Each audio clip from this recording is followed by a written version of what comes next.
Mic check. Mic check 1 2. Mic check 1 2. Mic check 1 2 1 2. What's up? What's up? What's up, y'all? Hey, can y'all hear me? Can y'all hear me? Quinn is in the house. We got Murph in the house. Can you hear me? You sure can. Loud and clear. All right, y'all. Hey, this is Wolfgang Amadeus. This is Set in the West, and where we're at right now, man. I just wanted to, I was trying to set the tone a little bit. I just kind of said, let me play this little music here. But overall, look, hold on. Let me make sure this mic is set. Mic check. Let's do a mic check for everybody real quick. QH. Yes, sir. All right, you sound good. Murph, you there? Yo, Murph. I don't know what's going on with his mic. It was loud and clear before we got on. Yeah, it was. If you got to drop down and come back, do so, Murph. All right. Okay. So, yeah, well, I don't know what's going on with his situation there, but again, welcome, y'all. This is Set in the West. I am Wolfgang Amadeus. I do have two special guests, QH and Murph. I don't know what's going on with Murph's mic, but I'm going to let QH introduce himself. Okay, well, thank you so much for the honor. So, to everybody, I'm Quentin or Quinn Heisler. The prompt is, how did we get into, what was our journalistic journey? Mine was rather accidental.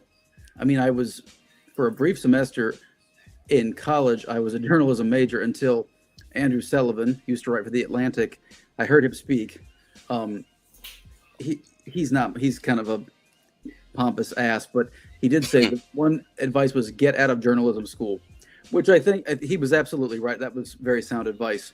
And go into something like liberal arts or just something else that's more challenging. Yeah. And increases, your critical thinking capacity. And so it was in 2020 when I got banned from YouTube for very strange and nebulous reasons. Wait, hold on. Let's back up. Wait, you got banned from YouTube? Uh-huh. What happened, man? What happened? The only thing I can figure is that I did a video about a Twitter interaction with Charles Murray, who's famous, the author of The Bell Curve. Oh. Yeah. But he's a very mainstream, libertarian thinker. He's on all kinds of boards of think tanks. So at this point, he's, not exactly a provocative figure. So, it was about how he had become a Christian in his early 70s after being an agnostic. And I thought that was very endearing. And next thing I know, they say, we reviewed your profile and it's banned for hateful commentary. All because of the author of The Bell Curve. You were interviewing him. Well, not an interview. He was tweeting about his baby steps in his faith journey. And I thought it was very humble and just very charming. And I made a video about it's so cool to see like a scary, smart person like that just be like a little child, as the Bible says. And that's the only thing that happened that was up there. So I don't know what else it could have been that made them that pissed. No, that's interesting. Like it kind of reminds me of I know you're familiar with William Cooper. Mm-hmm. Bill Cooper? Yeah. Yeah, Bill Cooper, one of my favorites. If you're not familiar with William Cooper, I mean, his most infamous book, Behold a Pale Horse. Mm-hmm. But beyond that, and just in regards to what it is that he was dropping, could nobody refute it, could nobody deny it, and of course the government was afraid of him. And it just so happened that he met his demise right after 9/11. I think he even predicted some things about 9/11. But no, that's interesting. I honestly thought you were interviewing, or you did an interview with someone, but you said no, you just showed video. You just kind of referenced. Mm-hmm. And that got you a ban. Is it for life? Was it a few weeks, of months? For life. Wow. Mm-hmm. One strike, you're out. Wait, that is crazy. So, what before YouTube? Just give us a little bit of background of your journalistic endeavors before YouTube. So I kind of pursued a career as a writer, a full-time writer in 2018 to 2019. So I was doing a lot of long-form essays, kind of like Christopher Hitchens style on Medium and my blog. And I was researching. I was really interested in corruption in psychology and psychiatry, and medical corruption, or medical, just allopathic medicine's failures, which is very timely today. With do I trust him completely? No, but do I think his heart's in the right place? Bobby Kennedy Jr. Yeah. So very great. That's, sorry, I think I dropped out there. Am I back? That's all right. Can you hear me? Sure can. Yeah. You're here. Yeah. Cool. Give us a second. I'm gonna introduce you in a few. It's great that you mentioned psychology, because Murph has that background in psychology as well. I'll bring it full circle. Go ahead and continue, QH. So, I'm always, these threads, they're always, they're ever present, if you will, because I just did an interview in the summer with Dr. Colin A. Ross, a psychiatrist, a Canadian psychiatrist, who's the foremost expert, who's had more access to government files on MK Ultra probably than anybody in the world. That's interesting. He treated Roseanne Barr for a time, so she gave him license to share her treatment protocol. So that's kind of his. He doesn't claim to fame, isn't the right phrase. He doesn't do it for the the notoriety, but just he's Roseanne's a crazy broad. Yeah, absolutely. Oh, did you see that new video she did where it was a I don't even, she's rapping. Roseanne was rapping. I called her Roseanne No Bars. Yeah. No, shout out to Roseanne. No, I do appreciate what she's done, and she has a YouTube channel as well, right? Yes. And on Rumble, yeah. No. I'm not dogging Roseanne. I do appreciate her. Okay. So, yeah, interesting. QHC. You mentioned the psychology aspect. I'm gonna let Murph edify himself in a few, because he has a your background is in psychology as well, right, Murph? Yeah. So that's the field that I work in. Got it. Yeah. Well, let me start off, because right now what it is I wanted to talk about this topic with you two. It was mainly, first it was just Q, and then I said, hey Murph, why don't you join? Real activism and journalism, talk about real activism, real journalism versus the fake news. That's essentially what I am going to be covering today.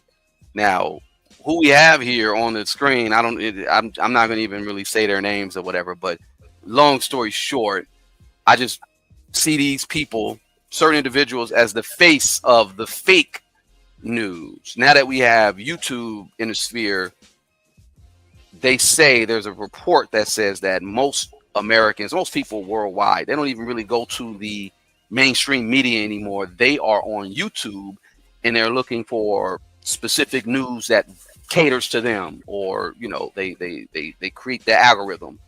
And a lot of people are trusting YouTubers. So I believe YouTubers should have some type of journalistic integrity, at least be willing to tell the truth. Responsibility is what you're saying. Yeah, exactly. Yep.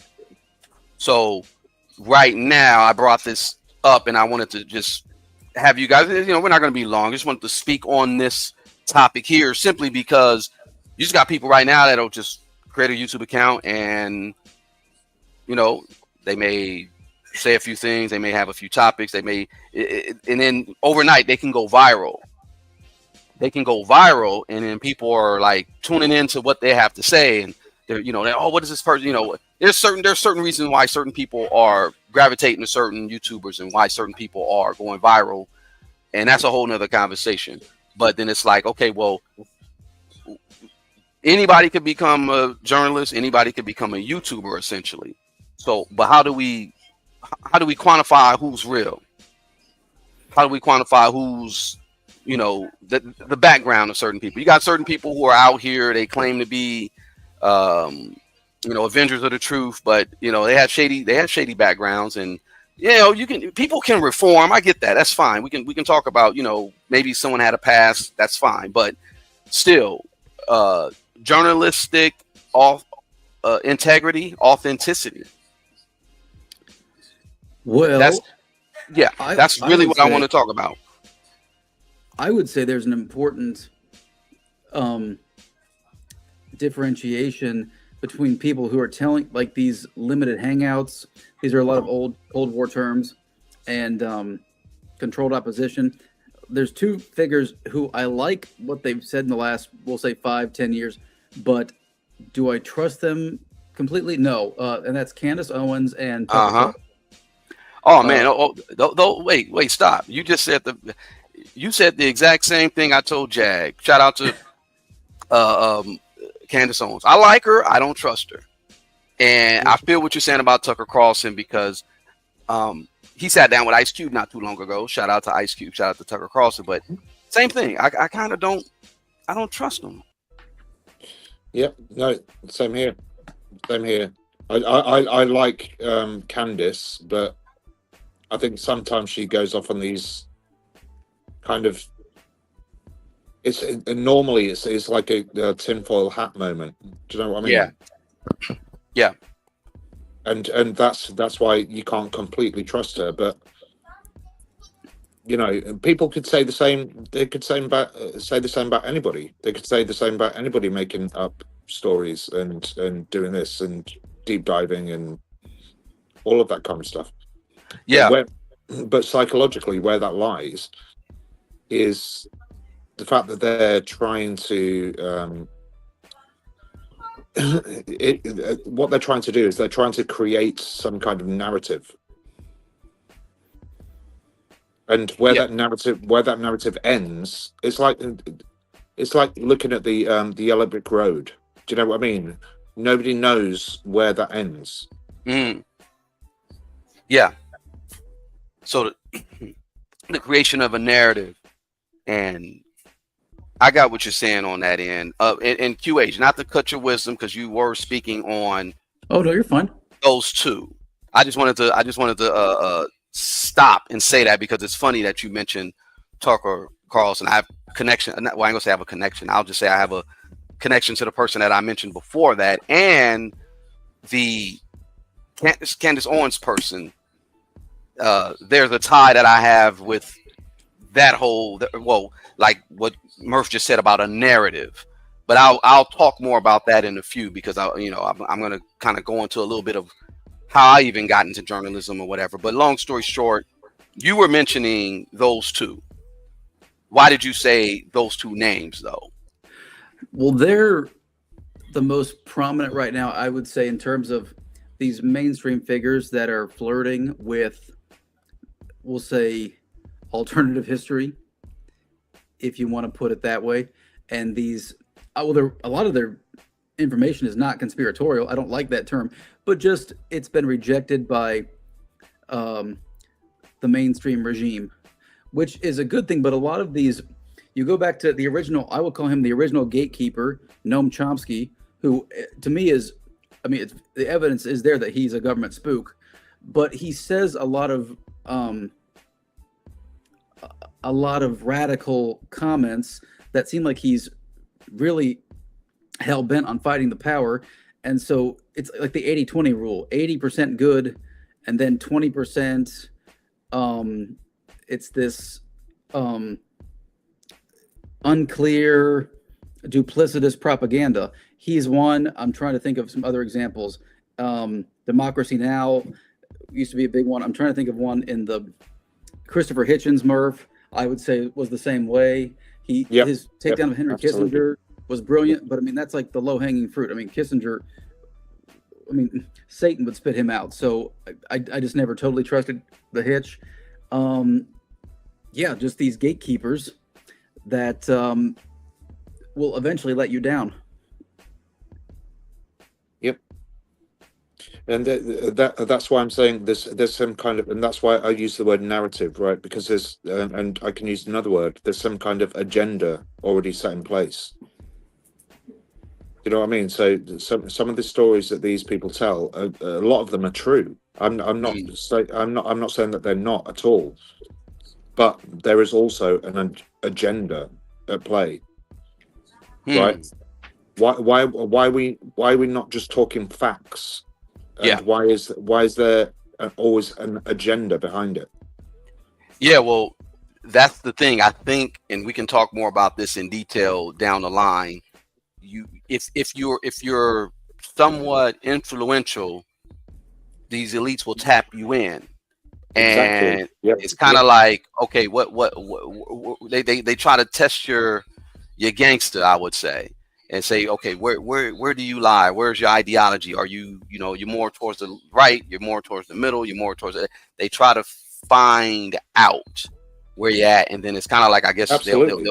they'll put you in. Yeah, they'll put you in those certain circles, and it's kind of like, to a degree, instead of relying on facts and truth, they'll probably put you with different people, so that it's more like an echo chamber of, okay, this person believes this, let's let them dwell in this echo chamber so that they can continue to spew whatever it is that they're spewing, and of course the agenda is there because it's kind of like you have to keep pushing that agenda.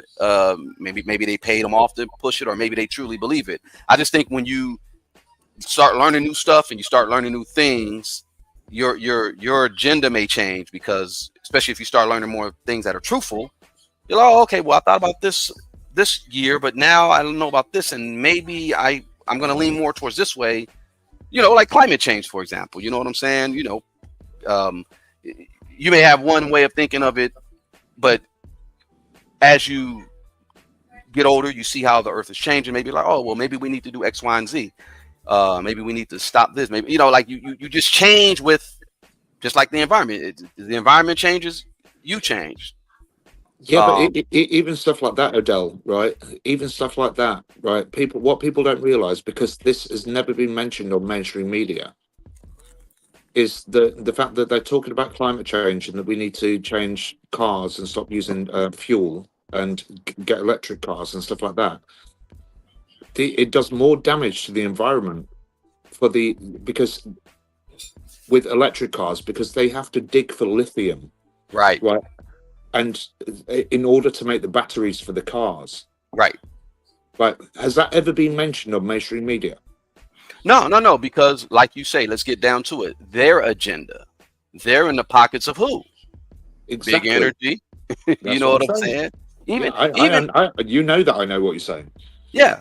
Even California. I'll give you an example. Years ago, I always thought, because QH, you've been to California before. Mm-hmm. You know, yeah, how just was there last month. Right. Very beautiful place. It's big. It's by 800 miles from north to south. And if you've driven from, I think you say you were like more towards the Central Valley area, or were you? I was in Carmel by the sea. Okay. Driving, especially south, you'll probably see. I don't know if you've driven or took the 101 or even the 5. You see a lot of farms. You see a lot of places that grow walnuts and almonds, and things like, basically California is the fruit basket, vegetable basket of the United States, essentially. We were going through a drought some years back, and Murph, peep game, as far as propaganda goes, they had commercials saying, hey, residents, check your water, make sure you don't, flush you get your toilets checked, you don't have water overflowing. In fact, what we're going to do is, you can't water your grass if you're on this side of the street, you can't water your grass on Monday, Wednesdays, and Friday. They had a lot of restrictions on just water, on the distribution of water. And I get it. California's, especially Los Angeles, is mainly a desert. The rest of California, they get their snow from wells. I mean, they get the water from snow caps, wells, things like that, underground aquifers. But they push the narrative so tough on the residents. Conserve water.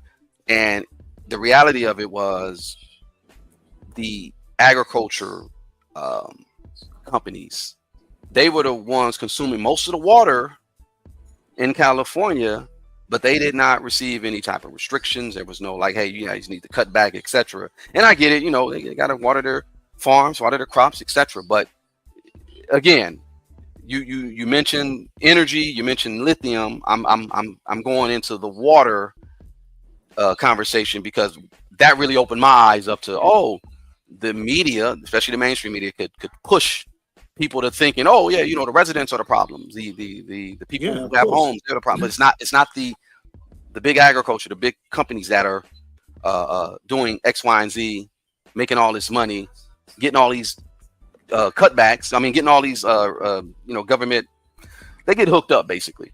You know what I'm saying? Yeah, I totally agree with what you're saying, and it's mainstream media that are causing, right? So people are saying that there's certain conditions that never existed within people before. Yeah. Right, and these conditions they're being manifested by scaremongering from people, right? So that becomes trauma. That becomes trauma to some people, and they can manifest their own whatever condition it happens to be by just being so scared that they become anxious at first, and then they become depressed, and then they become this, that, and the other, and it can spiral from there. Like them not knowing how they're going to pay their bills, how they're going to leave the house, how they're going to be able to put fuel in their car, how they're going to be able to afford to do this, that, and the other. Do you know what I mean? How they're going to afford to bring their kids up, and so that it's all one thing. It literally is. It's like it's a train. It literally is a train. What they're doing. So the media, it just reminds me of they set the zeitgeist. You could also say, zeitgeist. Yeah, totally zeitgeist. Yep. And observation affects the reality. Yep. So the media has a whole. Well, I guess it's a good thing that not a lot of people are looking at mainstream media anymore, and they're turning to YouTubers. But yeah, I can understand what you're saying in regards to the media setting the psychology, the zeitgeist psychology of the people. It's right. So let's just pop back to what Jag was saying about hypnotism the other day, right? Yeah. And that's what they're trying to do. That is what they're trying to do. That is why I no longer watch mainstream media at all. Yeah. Because what they're trying to do is they're trying to hypnotize us all. They tell us a story so we believe it. Yeah. Why do we believe it? Why are we believing what they're saying? I don't think we are anymore. No, we're not. A lot of us are waking up. Yep. And that's Quentin. I've spoken for far too long, so you give your opinion on that. Oh no, you're fine. You were in flow. By all means, it's not. No, I was gonna have you tap in because, in all honesty, no, Murph dropped the hammer already. You know what I'm saying? And I appreciate that, man. Yeah. Good job. Cool, man. The prompt you were asking before we got on, like, I suppose there was a hint of what do we do about it. I think the media, as we know it, needs burnt to the ground. I don't think any of it's salvageable. We can start from scratch along more ethical lines and boundaries. But I think I'm seeing it. Norman Finkelstein, who's a big proponent of the Palestinian cause, I don't agree with him on everything, but he said that the Kamala Harris rollout when Joe Biden stepped down was comparable to the North Korean line of ascension, where Kim Jong-il. Yes, and then the son, Kim Jong-un. Yes, and then there's the grandson, I forget his name, who is this total non-entity, and then the media shout the news, rejoice, rejoice, joy to the world. The great leader, and that's kind of that was the media blitz that we got this summer with it, just dingbat of the millennium, Kamala Harris, that we had to pretend this woman was substantive. And I think the American people were very decidedly unimpressed. So I'm very optimistic that the press is losing its magic and its power. Yeah. And I think that's a little bit, if you go back to, I'm going to tie something in that might be a little bit off the wall, but there's a book by a very famous Soviet defector, Anatoly Golitsyn, and it's called The Perestroika Deception. And it talks about how when the Soviet Union falls, a lot of these crypto Soviets will infiltrate the Western governments, and then eventually that will undercut the West, and then we'll move towards multipolarity with America no longer being the only superpower. This ties into the media because I would say it's been something of a controlled demolition the last, I mean, Trump, they pissed away so much of their capital, so much of their prestige under Trump. It's starting to get a little, like, I don't know, just an example. Katie Couric wrote this like psychotically catty memoir where she was just jealous. Like, lady, you're in your 60s. What the hell is your problem? And it's so funny because I think she's a great example of journalists as being, they have poor executive function. That's been that's like data driven. That's the evidence and studies of journalists and their psychology. They're just, they have this ironclad sanctimony, no matter how wrong they're proven, no matter when you ask them about why didn't you guys speak up about Diddy or something, their faces go blank. They just never admit they're wrong. But I think some of that's why they're in the positions that they're in, because they're pliable material. You know, they're very impressionable. They do as they're told. They're very status conscious, and a lot of them aren't very smart, and so they're very insecure about their intellects. And so again, that makes them much more manageable tools of propaganda. And so but I think that kind of lifestyle and just that kind of profession is kind of like a time bomb, and it's imploding on them quite just as an industry. No. You're 100%. In fact, you hit so many marks. I'm gonna go back to one when you spoke on the book. What was the name of the book of the Russian defector? A Perestroika Deception. Yeah, Perestroika Deception. Yeah. Okay, I'm gonna have to check that out. I was gonna correlate that to, and it's funny you mentioned the fall of the Soviet Union, and you also mentioned before Noam Chomsky. Did Noam Chomsky? No. Noam Chomsky recently. They interviewed him. I thought he had a book called The Collapse of the American Empire. But no, I think he was speaking on the collapse of the American Empire. And I actually got to get more into, sometimes when you mention Noam Chomsky, I thought of, who's the one who wrote People's History of the United States of America? Howard Zinn. Howard Zinn, who he passed away not too long ago. I sometimes get those people confused, but it's like, no, totally different ideologies, etc. But Noam Chomsky and his speech about, and that's pretty much what he talks about, the American Empire being over, and then correlating to what happened with the USSR in the late 80s. I'm under the impression right now that, and I don't want to get, we're already kind of like walking the line with a lot of these topics here, but Trump and the American Empire, I believe that he is pretty much, he knows what time it is. He knows what time it is. He's pretty much here to dismantle this. Wow, we're not even really paying attention. Just, it's kind of like, let people think, don't worry about it. Everything is back. It's still normal, but he this is what his job is to, he's here to dismantle the empire, I would say. He's a nationalist. We know that. And outside of the politics side, I know people that know him personally. And they're like, Trump he's a cool guy. He's not, people, remember back then he was a Democrat, right? When he was a Democrat back in the day. Yeah. So, yeah. So overall, hold on one second.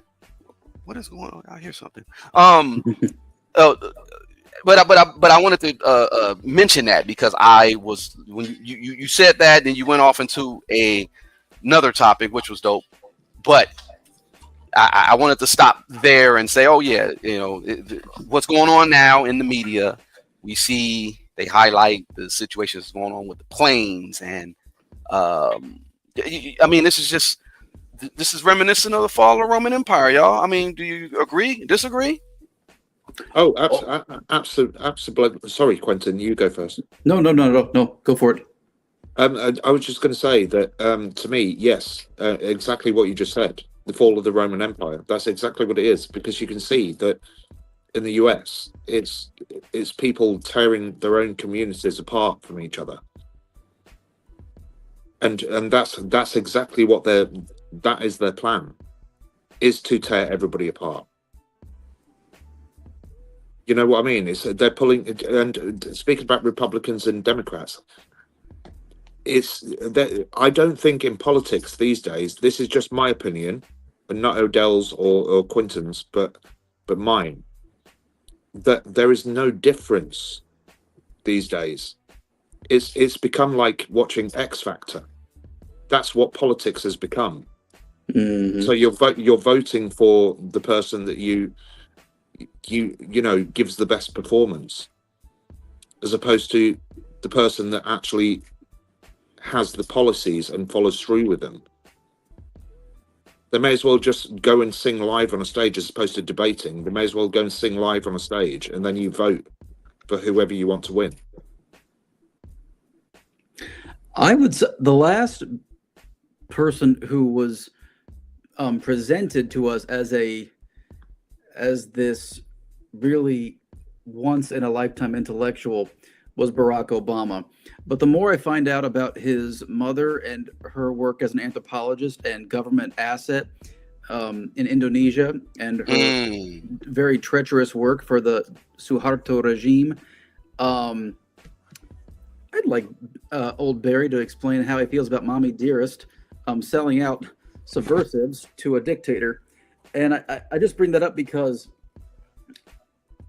you're exactly right, Murph, about the X Factor, but but there's even this kind of petri dish weirdness and groom for, like, again, they're a little bit like you groom your poodle to be a show dog. A lot of these people are groomed for the world stage. Some of them more successfully than others. I'd say Obama was a pretty successful case because he did win handily twice. And for the empire part, the tricky part is, I think, for we the people, that and Chomsky's right. Although, I'll add before I go on that I'm hearing rumors that perhaps Chomsky's changed his views on some things in the last few years because of his Epstein connections. So perhaps that's why he's been, very pro-Israel, whereas maybe he wouldn't have been 20 years ago because they had on him. That's a hypothetical. I don't know if that's the answer. Yeah, and I was also going to throw in there, Quentin, and you probably know more about this than me, because obviously I'm not from the US, and Odell, you'll know even more. But isn't there's some kind of story that all of the presidents seem to have the same bloodline in some connection? Yeah. Yep. So how has that happened? Like, and the reason why I'm mentioning that is because you said about the grooming. They're being groomed to be this way, and they're already talking about Barron Trump being president in 2038 or something. Of course, yeah. No. There are no coincidences, and if you, they say that all of them are related, and they're all in connection to Charlemagne, not Charlemagne the fraud or the god, but King Charlemagne from France. Emperor. Right. Mm-hmm. Yeah. No, I'm. And see, the thing is QH, you said it earlier about them even using that term, conspiracy theorists. That's a made up term. I always say, okay, well, if it's conspiracy theory, the opposite of it is reality madness, because the truth is, now the irony, I think, Trump releasing the files on JFK and who really assassinated him, and what did they come down and say? Oh, the bullet came from where?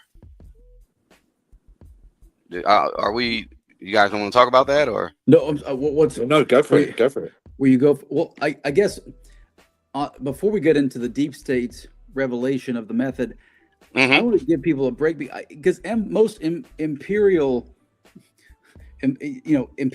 is bad. It's bad for the the colonies, and it's bad for the home country. Yeah. No one, truthfully, and the citizenry, now the elites benefit, but the middle class, it doesn't matter what empire you go through, they suffer. Yeah. And so on some level, I'm very sympathetic to these nationalist policies that want to call for dismantling the American empire. But I think, again, and the Soviet defectors, just be very mindful that some of these, that multipolarity,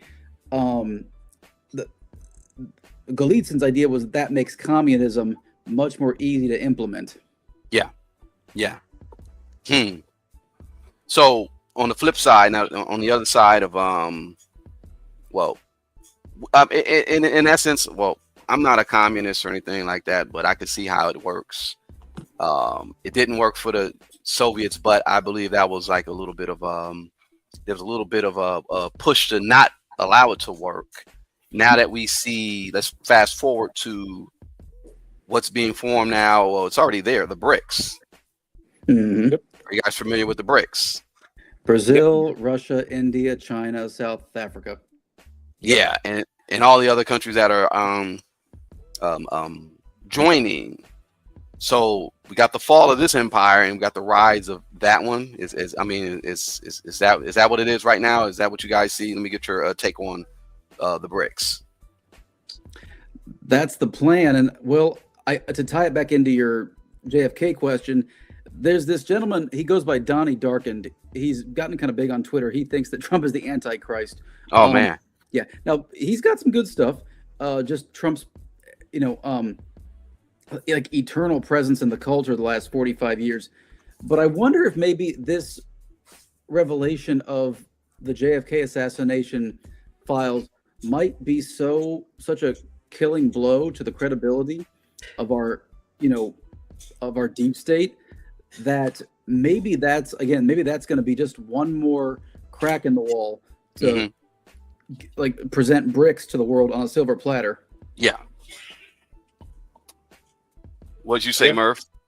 No, I think that it's there's things going on behind the scenes that we don't know about, and this is why there's so much distraction caused by especially by mainstream media. Yeah, because they don't want us to know about it. They're just telling us about stuff that we don't even need to know about. I mean, how many times do you need to watch the news? And we've all got it on our phones that pops up immediately as soon as somebody says something or does something. Mm-hmm. And how many of those times that pops up on your phone is that good news? A lot of times it's not. Well, I would say 99.9% of the time, yeah, it's not good news. And this is, again, is scaremongering, and with the whole BRICS situation, I think that it's, honestly, I do think that it's all planned. I think that it's been planned. It's been planned out. Yeah. Well, since for decades, countries have been attempting to take down the petrodollar, and this is basically them saying this is the answer, or this is going to be the alternative, and here it is. And like you say, it's already been planned, essentially. It's a whole orchestra. It's an orchestra, and we just need to find out who the conductor is. That's it. There you go. You're right. Okay. In fact, go ahead, Q. Go ahead. No, go ahead, Q. Go ahead. Okay, you guys I might get some boos from the audience. That's okay. I can take it, but I believe the JFK assassination was fake. So you think he's alive? No, he died in 1969 of Addison's disease. Oh yeah, because he was already sick. Quentin, me and you need to talk, man. Yes. Yes. Well, see, the thing is I respect your comment about that, and the thing is, it's like, well, let's back that up. How do you back that up? Because in all honesty, it sounds plausible. Kennedy was, well, actually Lyndon Johnson was the one that signed the Civil Rights Act, I believe, right? But yes. it would have been Kennedy if he would have lived, right? Perhaps. I think it was the dichotomy in that era it became like a battle between the military industrial complex and the corporatists, like the bankers. The Yeah. Kennedys were from were part of the bankers faction, and I'd say the bankers they subsequently have taken over. They've overtaken the defense contractors still have power. Don't get me wrong, but I think faking his death for a couple things. I think they knew he wasn't going to live to be an old man. Addison's disease, it's a I think thyroid illness, and so I think they knew that the hagiography around him could benefit them more than just having him be a two-term president and just being a statesman. Yeah. Yes. Well, see, Murph, QH, y'all definitely need to build on that, because that's a show, that's a book, that's a whole project to kind of break that down. Like, okay, well, Kennedy really didn't die then, he died when, and okay, why? Yeah, but that's why I say I respect what you're saying, because that's plausible. Yeah, it's definitely plausible. It's definitely plausible because he was better. This is what I'm saying about when I speak about distraction. This is the kind of thing that I'm talking about, and there are many other things that I will talk that I could say, but I won't. But why? Come on now. no, purely because it can be triggering for some people. Oh, okay, and stuff like that. But there's certain things that have, especially in America, that have happened at like really strange times, and it's like, look at the timing. Like Adele, yourself, and Jag always say, it's about the timing. Do you know what I mean? And these things, when you look back and see when these events happened and what was going on at the time, then you'll start to realize. Then you start to wake up. Then you start to go, oh my God, they're doing it literally. And I always say, right, so the best place to commit a crime is in front of a police station. Right. Yep. No. And timing is everything. Speaking of timing, we'll go a little longer. I didn't want to go too long here, but I definitely wanted to drive a few points home. You mentioned what we always say about the timing, and you guys are familiar with gematria, correct? Mm-hmm. Yes. Yeah. Yeah. I think a lot of us, and then like you said, a lot of people are waking up, and a lot more people are aware of, like, oh, you can do the gematria on this, and this, and these elites, they align certain events and certain things and certain stuff that happen, and it's all in alignment with gematria. You understand? You guys got what I'm saying? Oh yeah, totally. Absolutely. Yep, 100%. I'm gonna put the paper. It's called "The Hidden Kings Camelot Ruled from the Cave of Merlin" by Miles Mathis. This paper where I got this idea from, that the assassination was faked, and Bobby's was too. And that's why Miles has a very interesting logic. He thinks that's how he knows when JFK died, because that's when they took Bobby and put him into hiding, and et cetera, et cetera. When JFK Jr. and the helicopter crash, that must have been when Bobby Sr. died in 1999. So by that logic, I would assume that JFK Jr.'s he'd only be about 66 or so, not really that old. Yeah. Okay, and let me just say this as a disclaimer: all this is alleged. We're not saying this is true fact. This is all just a discussion. This is all. This no one is saying that this is true facts. I got the book in the backdrop. QH, appreciate that. So and then okay, let me shift gears just a little bit, and giving everyone just a little bit of background about me, because QH came in and said what he had to say. I have a lot more questions now, because it's like you got banned from YouTube. You're not banned from Rumble, are you? No, I don't have a Rumble channel. I'm on Vimeo, but we got to get you on Rumble, man. I think in all honesty, that's what I say. You and Murph and myself, like I said, I have some other connections, and I have some other people that I think I may want to get you in contact with, because to be honest, a media network of, you know, like-minded individuals like you, QH, myself, Murph, we need to maybe start figuring that out, because a lot of people are scared, or they're scared off. If YouTube banned you, they're scared of you. That's pretty much really how I look at it, and I think that's what's really the situation. Yep. Now I have media. Well, officially, I could say, okay, I got my media journey with a guy named Tavis Smiley. Everybody, shout out to Tavis Smiley. Tavis started the only progressive Black radio station west of the Mississippi, and it's based in LA. And I started like a few months after he kicked that thing off. And I produce for, like, you know, Black Lives Matter. I produce for a lot of different individuals. I produce for his show as well sometimes. Now, I don't agree with everything that Tavis says. Shout out to Tavis, though.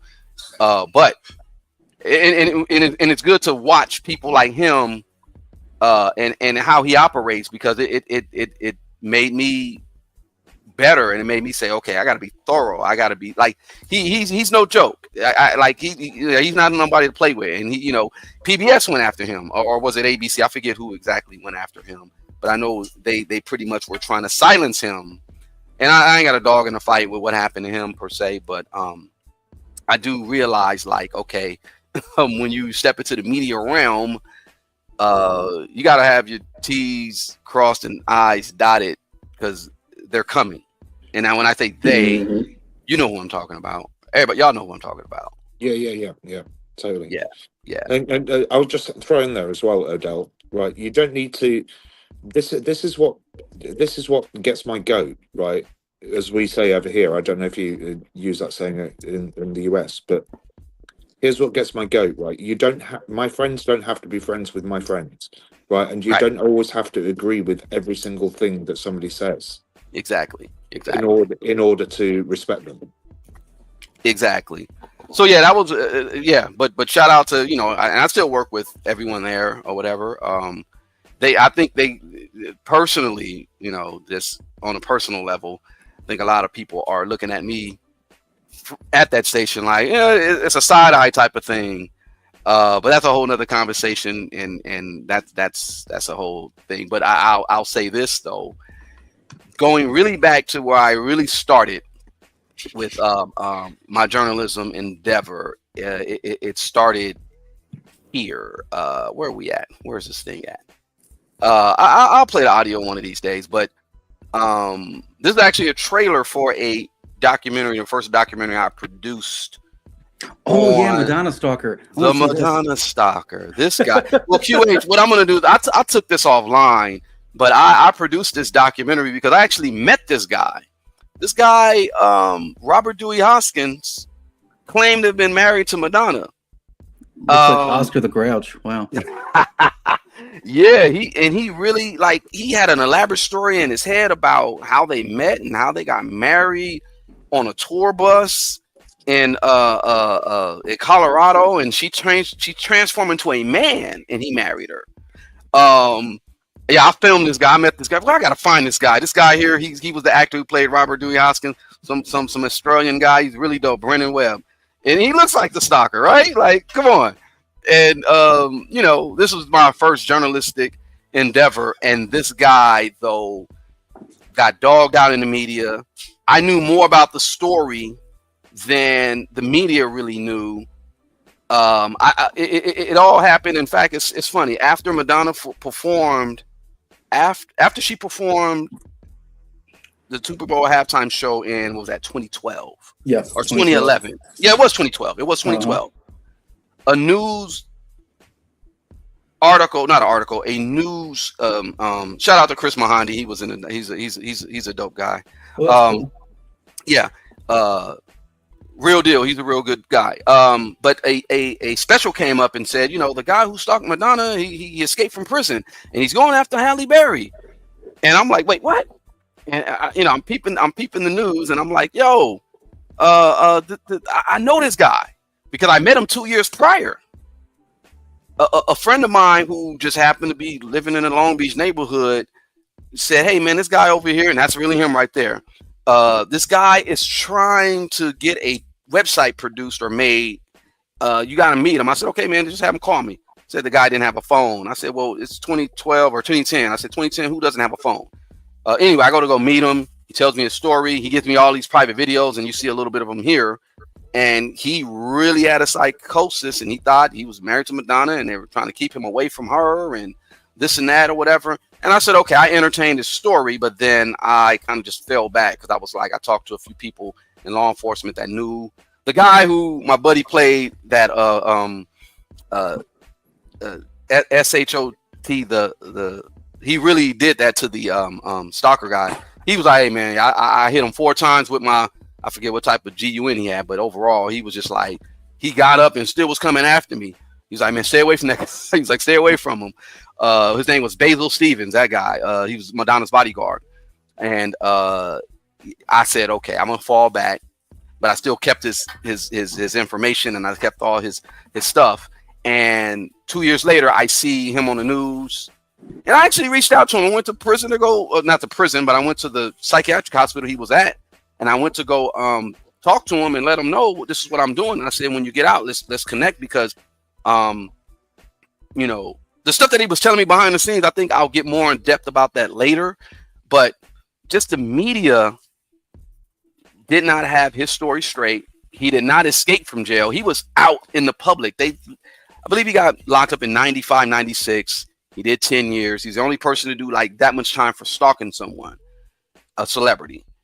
Then when he got out, he was just out in public, just living amongst everyone. They didn't give him any type of help. They didn't do anything to try to rehabilitate the guy. He still had his little psychosis. He still he started doing drugs, and that's what led him back to his, I would say, stalker mindset. He started getting more and more on drugs, and one night, I think he tried to they found him digging out a grave in a cemetery in Long Beach somewhere, trying to dig up dead bodies or something crazy.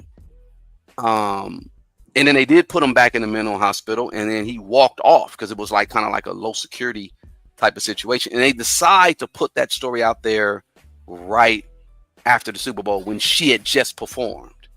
It's a lot of crazy stuff that was going on at the time. But the reason why I said, let me get into this journalism game, because when I went to the police departments and all, like, they didn't have the real story. They didn't have the real story. I'll just say it like that. So I took it upon myself to do what I needed to do to really investigate and find out what happened to him. And I produced that documentary. Like I said, I took it offline. I may make it members only. I'll figure it out, and we'll see what we're gonna do. Jag Wright's in the house. Mommy's home. Hey, Jag. I'm sorry. You muted. Just to bump in at that point, exactly what you said is playing dot to dot, and these it's all distraction. They're trying to push a narrative about something to distract from what's actually going on, right? The fact, so that story that you did, which is amazing, by the way, and that story that you did on that guy was a distraction. It was just a total technique to move people away from something else that was going on, which is the fact that he was in prison. And what's prison for if it's not to trying to rehabilitate people? But what does this have to, I guess, some of these like red herrings, what are they trying to get? Were they trying to distract us from something about Madonna, who we know is really, it's very clear to me that she's a crypto Jew. She's into Kabbalah. Now, maybe she was really baptized, because I think she constantly has guilt about her satanic shenanigans. She just did another magazine cover where she's dressed as Our Lady of Sorrows. So, but the point is, so this guy, maybe it was psychotic delusion. I don't know. I like this article right here. What are they trying to throw us off when it comes to Madge. Yeah, not Maggie, but Madge. Yes, Even not Madge. Yeah, yeah, not Madge. Madge, Not Madge. Madonna. Madge with the bad badge. Yeah, Madonna. With the bad badge. Oh, by the way, Jack, Well, I did mean, I can see how you could say that, considering that interesting rendezvous she had with that horse. Oh, mute up real quick. Hold on, because you can hear me in the background. Side note: so I have a half Puerto Rican, half black brother who I thought he was lying, and he was. You seen him in the videos back in the day. He was a good looking brother, and Madonna has a thing for Puerto Rican guys. From what I was told. Well, yeah. Well, as long as it has a penis, I guess. But my brother was like, "Hey, man, one time a limo came up to me at the bus stop on Santa Monica. I was going home, and Madonna, she rolled down the window. She looked at me. She looked me up and down, and she just drove off. I guess I wasn't Puerto Rican enough, because the rumor was she would just like get dudes, roll up on them like that, have them come to the limo, bang them, and then kick them out." Mm-hmm. Oh, so we're talking a horse on 2 legs, not 4 legs, right? Okay. Well, Jack said the horse on 4. Okay. Newsflash. This is nothing new. Okay. Back when Madonna was doing her actual, say, liberation movement, she had a project that she did while she was on tour. It was a documentary filming behind the scenes, the rehearsals, all of that, called Truth or Dare. It was an epic franchise. It had a movie, it had a premiere, it made a cable network, it had a soundtrack. I mean, it was a big deal. And at that time that she was doing Truth or Dare, she was also dating Warren Beatty. Now, I don't think people remember, but Warren Beatty, for many years, allegedly has been known as a main Hollywood gatekeeper. You had Warren Beatty, you had John Voight, who's now been appointed an ambassador for Hollywood by 47th President-elect Donald Trump, who's really, really, really, getting people in their feelings about a lot of things these days. And, there were a few others, of course.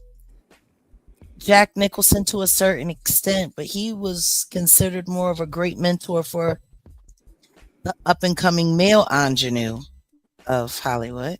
Like his bastard son, Leo. Back then, they didn't care about the females anyway.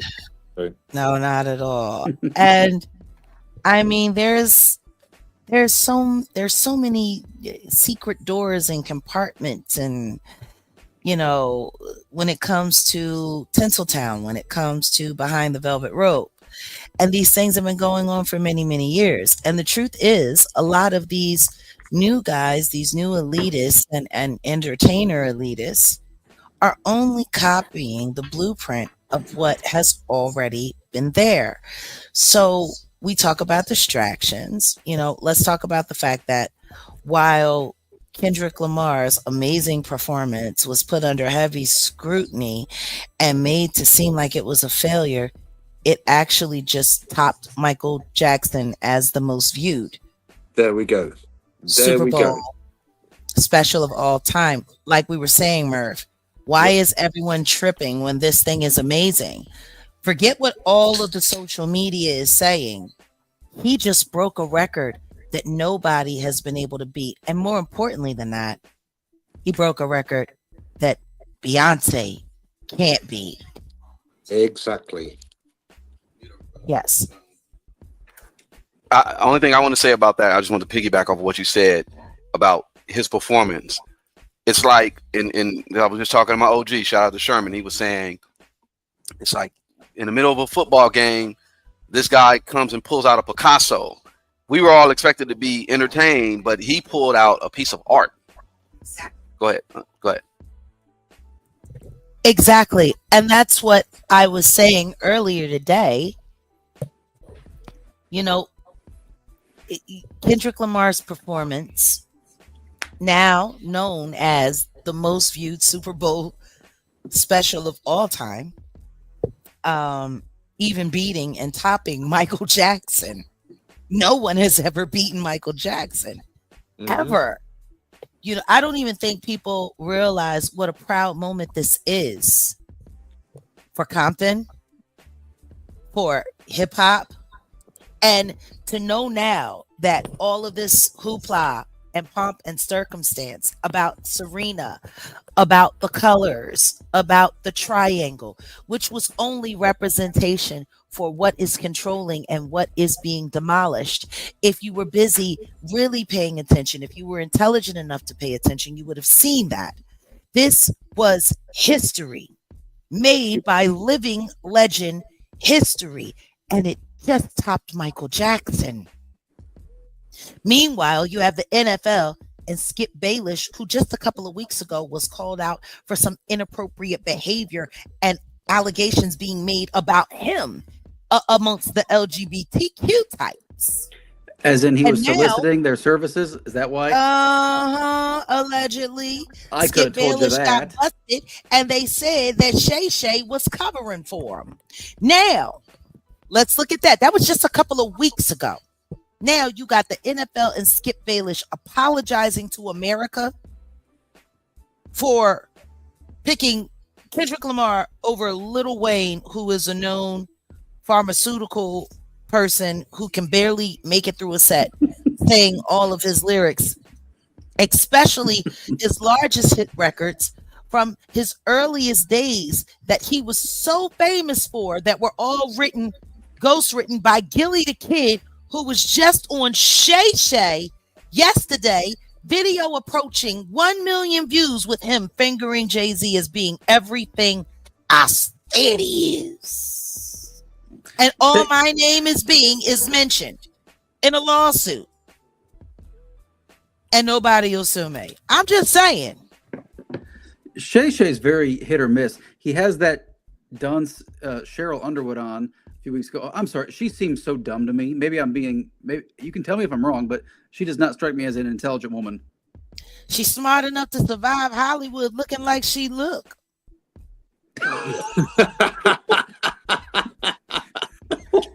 Side note, I have a person here who comment WWE New York.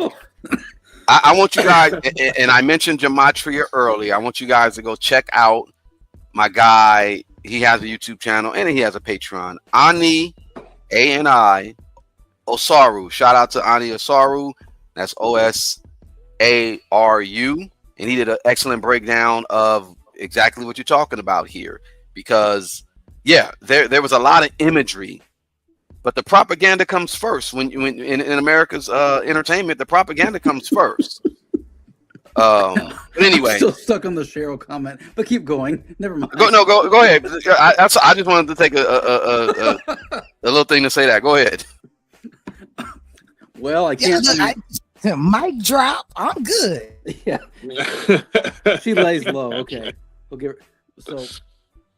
I personally, and me and Jag have already spoken about this on 2 occasions now, about the fact that I thought that was the performance and the halftime Super Bowl, the best performance that I've ever seen, because it told a story, and I got it from the second that I saw it, with Sam Jackson coming out playing Uncle Sam, and then with the Crip Walk, with Serena Williams, and then the dancers dressed in different colors, all being separate but then coming together to make the flag, and all of that stuff. It just, honestly, to me, it was a work of genius.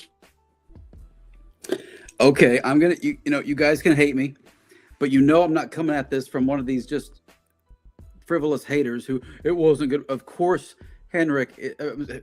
Who the hell's Henrik? Are we in Denmark now? I'm sorry. Hendrik. Who's Hendrik? Quinton? Hendrik Lamar, top from Copenhagen. Okay. Hendrik Lamar, yeah. Hendrik Lamar is incredibly gifted. That is undeniable. But I've heard. Let's look at his lyrics. I'm not about a religion. I'm an Israelite. Don't call me black no more. And the man, Ray Bullock, Prince Bullock, who's a Black Panther in his late 70s, I follow on Instagram or on Twitter, says that, is he saying he's a Sir Lucian Grange Israel concubine with those lyrics? No, his lyrics weren't about him. Who are they about? In this line I'm dropping. In the song, that's from that album, Damn, from the song. Yeah, damn, what was the name of that song? No, those are fire lyrics, and I'll do the breakdown on what he was talking about on that. But no, I got what you're saying in regards to. But no, carry on. Go ahead, speak on it. Oh, he makes me nervous, and it's not because I don't think he's the poet of our time. I know that he is, and he gave Aubrey the beating of his life. And people think I'm gonna make excuses. I think Jag and I have talked about this. I think Drizzy has a voice. It's a shame he didn't ever use it figuratively and actually, because I think it could have been a very gifted singer and interpreter if that was the path he chose. He chose to dick around on other stuff. I don't know what he's doing now, but I was hoping maybe Kendrick would just make him get his head out of his ass. I don't think we're going to be so lucky. How can you do that when it was surgically placed there? Okay. Well, yeah, guess you can't. This is the thing about Aubrey. Me and you do agree on that. We've talked about it. But unfortunately for him, he's not a rapper. Mm-hmm. He's an actor playing a rapper. And on that note, he should go have a nap. And every seat in that empty OVO theater coming soon. You know, I think a lot of people tend to forget it's the hypocrisy in all of the egomania. And I know why Kendrick makes you nervous. QH, I know why. Because Kendrick is Kanye with self-control. Ding, ding, ding, ding, ding. Okay. That's that mic drop. I'm muting up. No, please. You're on fire. You're always on fire. But I mean, tonight you diagnosed that perfectly. Yeah. But all right, we're gonna wrap this in a sec. And I appreciate everyone here. If y'all can hit the like button, I appreciate everyone I have on the panel. We got to do this again. I think you guys were talking about a few things. I'm gonna send you guys a link or actually an MP3 of something that Steve Bannon said, and I kind of want to get your take on it. I think maybe we could come back next week and talk about it because it ties in with Trump and the technocrat shit that's going on right now. Elon Musk or whatever, Elon Musty. Side note. Wait a minute. Pause, baby. Before we go, you know me. I like to have little moments before we clock out. First things first, I want to ask everyone in the side chat. I want to ask everyone on the panel. Last thoughts. How do we feel about Elon Musk's 4-year-old son X firing Donald Trump while he was in the Oval Office at the desk? How do we feel about that? Come on. Yeah, did y'all hear about that? You guys hear about that? I saw the lip reading. Did he really tell him, "I want you to shush your mouth"? Wow. Yeah, I'm gonna look into the story. I think it's very interesting because yeah. I mean, for a 4-year-old child to say that is just funny in its essence.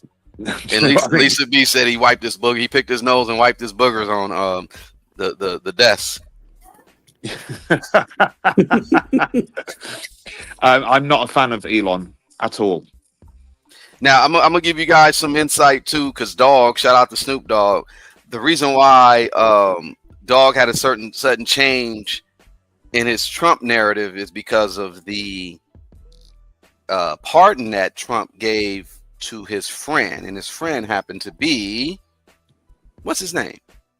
Harry O, the founder of Death Row Records. And Trump has interest in, Trump low-key gave money to help out with Death Row Records. People don't know that. Oh wow. Wow. So y'all like we got to get Trump throwing up the dub. Odell, mate. Odell, wait, we can't wait until next week, mate. We've got to have a discussion about this.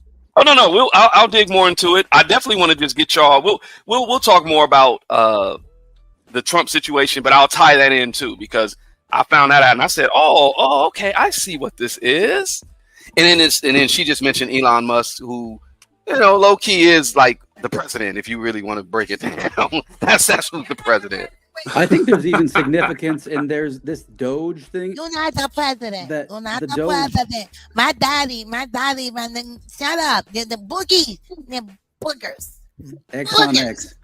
Now, what do you say about Doge, Q? The Doges, that was the title of like the Dukes of Venice and the Black Venetian nobility, the Doges of Venice, which were one of the major Phoenician nests in Western Europe, and one of the major banking centers.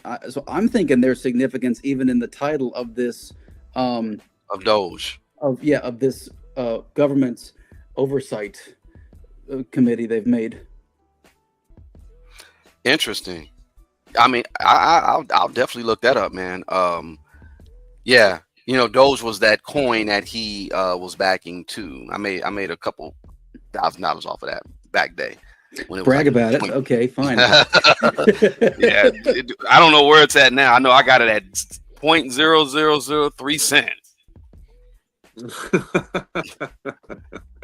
I'm reading the comments. Birgit. Oh, Martha Stewart. Oh yeah, Snoop's girlfriend. No, it's not Birgit. It's Birgit. Birgit. Okay. Y'all know Martha Stewart is black, right? Yeah. Oh, y'all know that? Go on. Oh, yeah, no, of course she is. A bit like Maggie is white.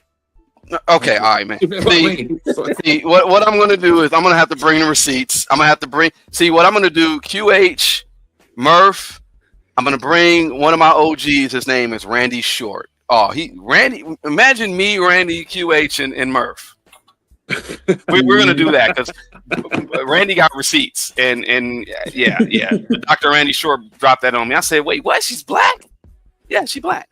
Well, I guess not black, but you know what I'm saying. You get it. I know exactly. Maybe she got some black in her because of Snoop, but genealogically she's black, or she's got black. Scientifically, it's proven. It's already proven that everybody is black. Everybody has a part of black in them. So why there's this separation between black and white, I don't know, because it's already scientifically proven that everybody started off being black. Of course, yeah, but that's a whole nother conversation. That's a whole nother conversation. Yeah, absolutely. Yeah, no, but I think, in fact, I will invite him. You guys will definitely get a kick out of him. I think let's do it again next Thursday, and I'll see if Dr. Short will come on. Any final words? Anything you guys want to promote? Let us know. No, I just want to say thank you for inviting me, and Quentin, is great to meet you, QH, and Jag, I love you, and Adele, you're my brother. That's all I've got to say. Indeed. No, yeah, appreciate it. Go ahead, QH. Again, same as Murph said, it was such a pleasure to meet him. I'm just grateful for the invite and the opportunity. I love you guys. I'm so grateful for this space and just the trust, and what can I say? It's an honor. Well, no, I appreciate you guys, and I'm gonna connect you two, and I think I have a group I want to have you guys a part of, because, like I said, that what you mentioned earlier, and I said about the JFK situation. In all honesty, QH and Murph, I got a situation with iHeart. Maybe we should create a podcast series about that. You have a situation you had an experience with iHeartRadio. No. I produce for iHeart. I'm saying I can get us a whole series on that. I'm just saying. Yeah, no, he's basically saying let's do a podcast. Let's do a podcast. Oh, that'd be fun. That would be. A lot mean, of fun. I'll touch bases with you guys behind the scenes, but I'm just saying, like, I just think certain topics like this, of course, is too risque for YouTube. For YouTube, yeah, I got you. And I'll make you guys producers. We can split. It's no big deal. We'll make it work. And I'll talk with you guys more about it in detail down the line. Cool. I have a final thought. Oh, Go ahead. well, here we go. Another mic drop moment. In honor of Valentine's Day, I want to make an acknowledgement of love. Everything that we're doing right now, everything that's happening right now is everything that I've been trying to pull off for the past 5 years. And for my birthday last year, I got a really amazing gift. I got Odell. And in almost 9 months, just under 9 months, crueltyfreeartistry.org, or should I say Cruelty Free Artistry Inc., our nonprofit organization, is up and running and ready for business. That is amazing. It was an idea that began just us talking. About 2 weeks after we met? And here we are, real. When I met you, this channel hadn't become a community or part of a community. It was just this jewel box of awesome stuff that was just sitting here on YouTube all this time, unnoticed. And you had less than 100 subscribers. And now as you're approaching 9K, monetized, membership, and its own community inside a larger growing community, and to see what you're doing and what you're bringing to YouTube, I am just awestruck. Yep. And I just wanted to say, when people go out of their way to try to destroy something good for no reason, it's because it's something good. And I want to thank you for being my something good. And I want to thank you for being my Valentine. And I want to thank you for being my date on our big Valentine's Day date. And I want to thank you for being an amazing producer. And more importantly, I just want to thank you for being a hella awesome journalist, editor, producer, artist. I want to thank you for you. Happy Valentine's Day, babe. I love you. Love you too. Appreciate it. And my Get final a room. thought. Get a room, you two. Get a room. Right. Exactly. All right. Appreciate it. You got. I think. Oh, hold on one second. So my final thought. I have a final thought. Paris Hilton. She's a thought. She's the final thought. All right. She's all right, after y'all. what Jack just said, Paris Hilton is your final thought. Yeah, that's the final thought. You know, Jack, I hate this might sound be selfish, but I think you could have taken one for the team. I know there were gunshots. I understand that. But you still could have, I mean, you could have spared 90 seconds to beat her ass in the Nobu Club. Why would I do that? I was just as stunned as I was when Crazy Alice from South Dallas farted on my neck. Like it was weird. I'm sitting there ready to go in, and the shots is at pop, pop, pop. And then she stopped, looked in the mirror, messed up her hair, got her face fixed in a weird deranged state, and started screaming and ran out the bathroom into the hallway to make sure she got shot first by the paparazzi. Well, and I mean, I was done. I'm sitting here like, did this hoe just stage outrage and trauma? For those that don't know, this is a woman that farted on Jack's head and said shots fired. Who did? When I was in the psych ward in Parkland, when my second husband had me put in there so you could buy him a pickup truck. And yeah, Crazy Alice from South Dallas, man. All right, see, y'all over here talking about farting on people's necks. We can talk about all the conspiracy theories, but the farting on people's neck is going to get my channel taken. All right. So Paris Hilton, I mean, seriously, Odell, I think that it's clear to me that Kathy is replacing Kris Jenner as the main mother of darkness in Hollywood. Yep. Yep. Ready. You saw that humiliation ritual they did on Tiffany Haddish at Fashion Week? Well, that was terrible. So do they bring the mother? Okay, I'm being serious here about do they bring the mother of darkness in sometimes to put the beta sex kittens in line? What I mean is that I think Lisa Rinna was just driving everybody crazy, being so hoary and annoying, and they came. Okay, Kathy, come in, give her a spanking. Am I onto something? Seriously? I'm telling you right now, every witch's coven has a grand witch. Mm-hmm. And when one ain't in, they tap them in. It's like a video game. Mm-hmm. But this is the thing. Kathy Hilton was already in. She was the Don. She was the Don of these weirdo Beverly hoes. And you got to remember how the Kardashians came in. Mm-hmm. It was Kim organizing all of these rich kids' closets while they're sitting there trying to promote the idea of Dash before they allegedly robbed Brandy and got the store. So you got to understand, Kim Kardashian was around for a night in Paris when the Hiltons decided to pimp, Paris's SUX tape. You know what I'm saying? Mm-hmm. So they saw the formula that the Hiltons were doing. The Simple Life was big. Nicole Richie was in play. Everything was making money.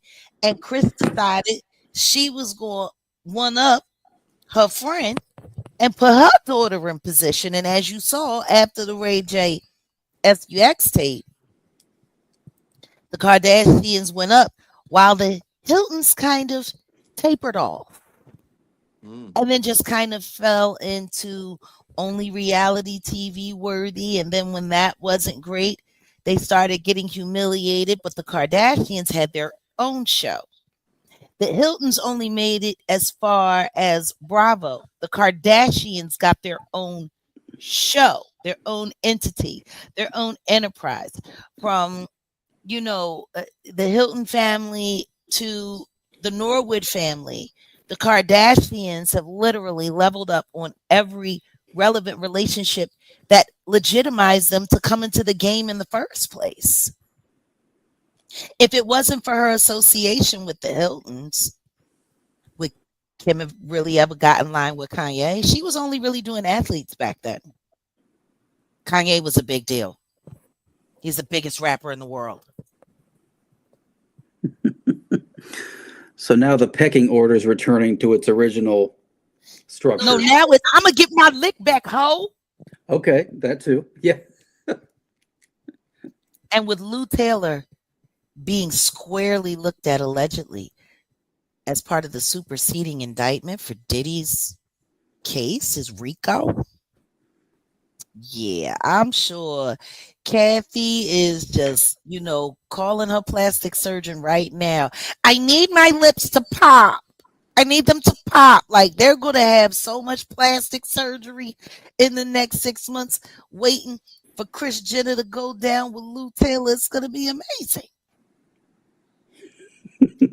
Vanity bonfire. I almost said a really dirty joke, but I don't want to get Odell. I'm not gonna, because I don't want to get him. No, Quinton, you're not the only one. I was going to say something as well, and I thought, no, it's Odell's channel. I'm not going to say. See that's why the pod needs to happen. Look, let's talk about that. Appreciate you guys. We're up out of here. We're gonna do this again, y'all. I appreciate all y'all for being on. All right. Yep, we love you, man, and thank you to Side Chat. Thank you so much. Love you all. Thank you. All right. Wolfgang, where you at, man?